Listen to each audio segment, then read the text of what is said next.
Buying and selling a house. What the solicitors do. Step 1.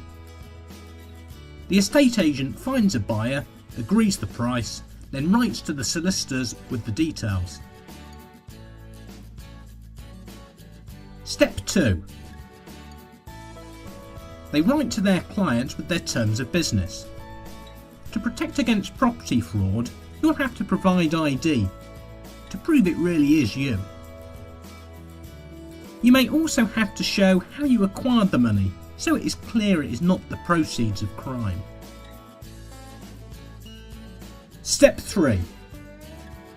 If you're selling, you'll get some property forms to fill in, giving information about the property, such as if you've had new windows, an extension, or flood problems.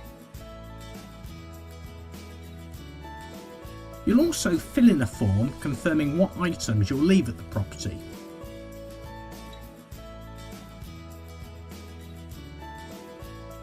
Step 4. The solicitor for the seller sends a draft contract, the property forms and a copy of the deeds to the buyer's solicitor. The deeds are usually simply downloaded from the land registry these days. Step 5. On receipt of the deeds, the buyer's solicitor will play detective, looking through the deeds and property forms and ensuring there are no discrepancies.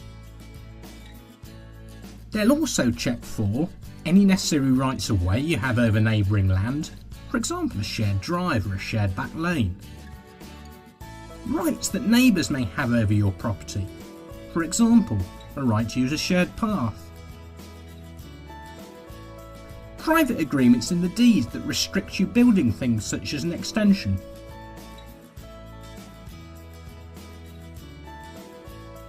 And paperwork for any new windows, electrical work or gas installations.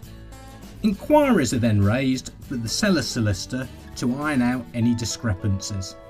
Step 6.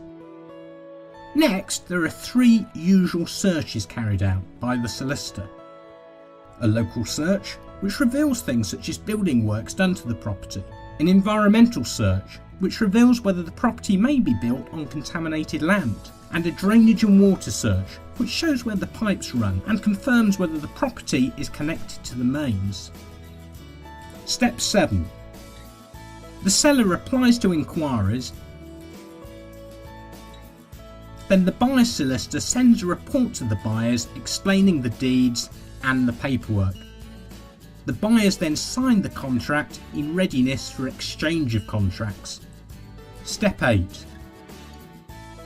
The moving date is agreed, called the completion date, and the solicitors call each other and exchange contracts. At this point, no one can back out. Step 9.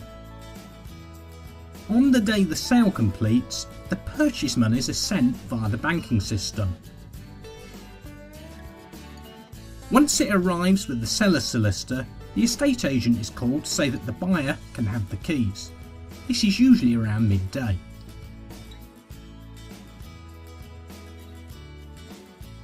Step 10. The seller's solicitor then repays any mortgage and also pays the estate agent. The buyer's solicitor will register the change of ownership with the land registry.